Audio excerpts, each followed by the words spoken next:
ஹரே ஸ்ரீனிவாசா. திருப்பாவை 12వ பாசுரம்.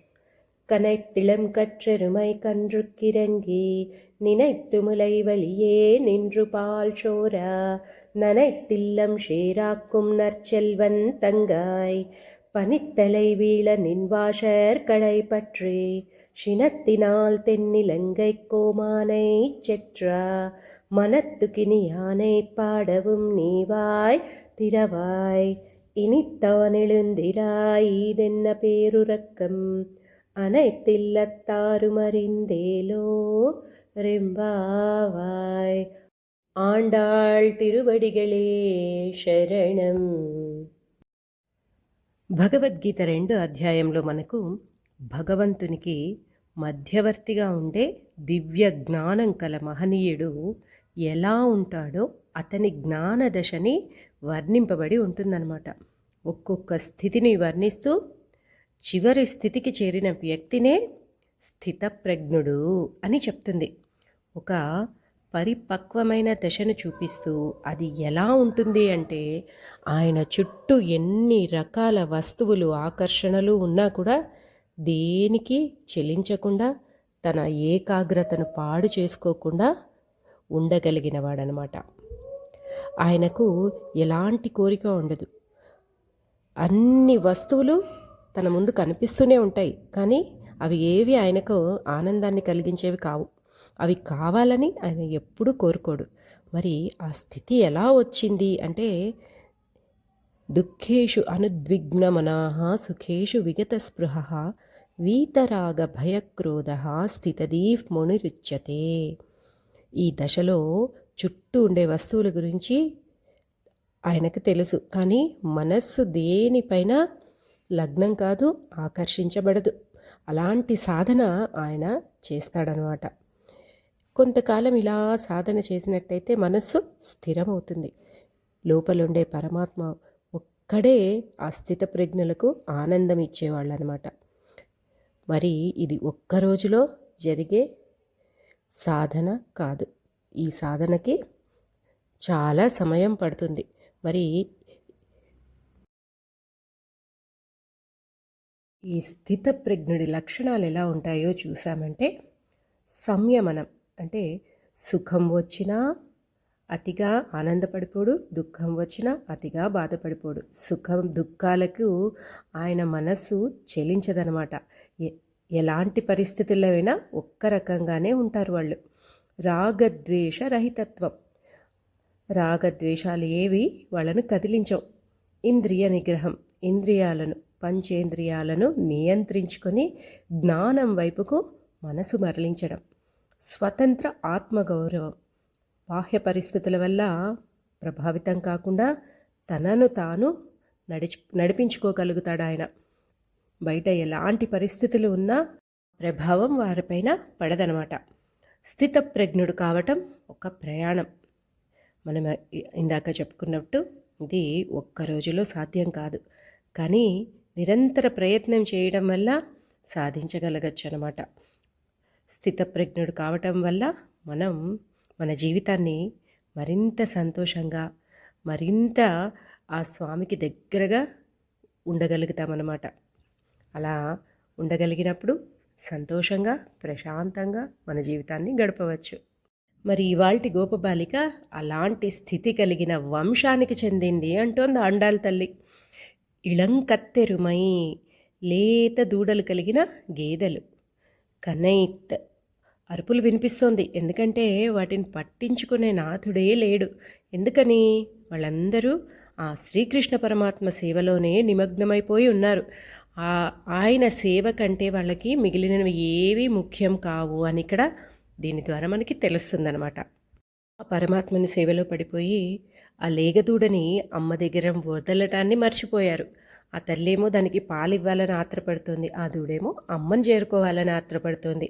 కండ్రుక్కిరంగి, దూడ విషయంలో ఆవు ఎంతో జాలి పడి తనంతట తానే నినైత్, ఆ మనసులో ఆ దూడపైనే దాని మనసు ఉండటం వల్ల దూడ వచ్చింది పాలు తాగడానికి అని తనంతకు తానే భావించి ములైవరియే, తన పొదుగుల నిండుగా ఉన్న పాలను విడిచిందనమాట.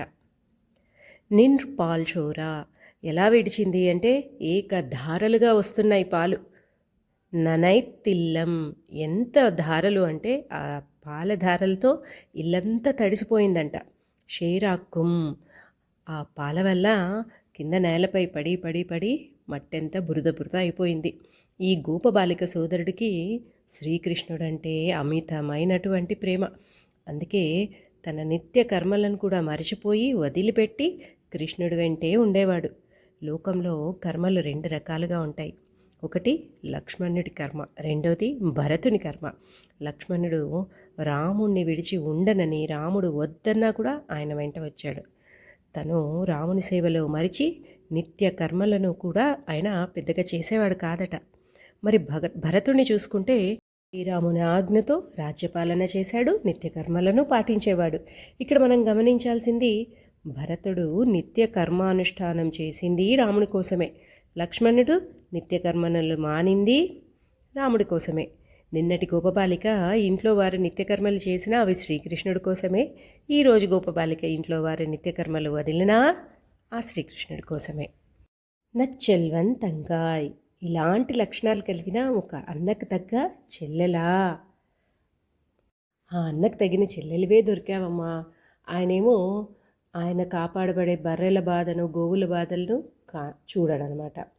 నీవేమో నీ చేత కాపాడబడే మమ్మల్ని మా బాధలను చూడవు అని ఆండాళ్ళ తల్లి ఆరోపిస్తోంది. ఆండాళ్ళ తల్లి లోపలున్న గోపబాలికను గొప్ప జ్ఞానిగా భావిస్తోంది.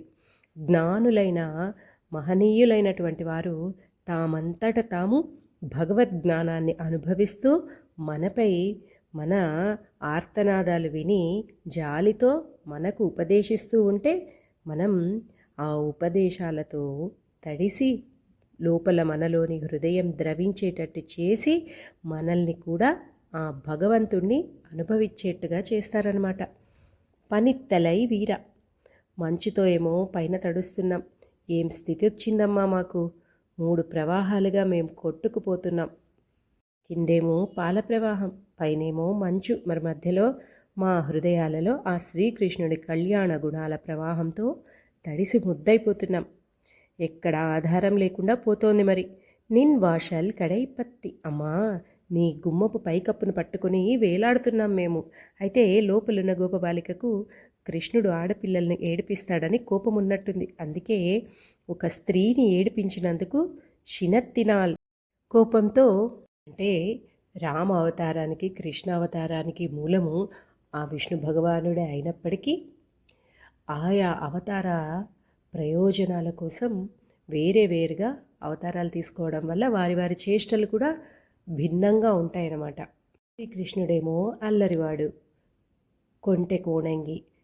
మరి అందుకే ఆమెకి కృష్ణుడి పైన కోపం ఉన్నట్టుందని గోపబాలికలు ఏం చేస్తున్నారు?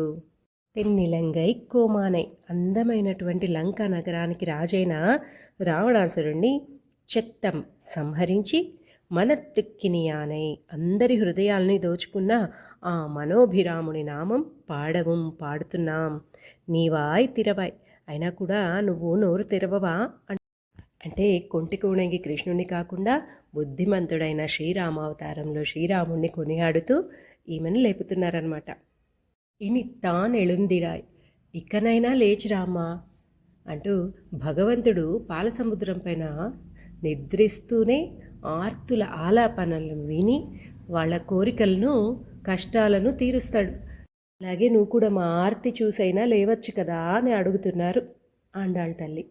ఈదెన్న పేరు రక్కం, ఇదేమి మొద్దు నిద్ర, నీ నిద్ర భక్తుల ఆర్తికి మేల్కొనే భగవంతుడి నిద్ర లాంటిది కాదు. పగలు అనుభవించిన కష్టానికి శాంతించుటకై నిద్రపోయే సంసారుల నిద్ర వంటిది కాదు. మరి ఎలాంటి విచిత్రమైన నిద్ర అనేది? అటు చూస్తే వైదికమైన నిద్ర కాదు, ఇటు చూస్తే లౌకిక నిద్రను కాదు, భగవంతుని నిద్ర వంటి యోగ నిద్రను కాదు. ఇదేంటో విచిత్రమైన నిద్రలాగున్నదే అంటున్నారు. అనైతిలత్తారుం అరిందు, నీ గొప్పతనం లోకానికి అంతటికీ తెలిసిపోయింది, ఇకనైనా లేవమ్మా అంటూ ఆక్షేపిస్తూ ఈ గోపబాలికను లేపుతోంది ఆండాళ్ళ తల్లి. హరే శ్రీనివాస.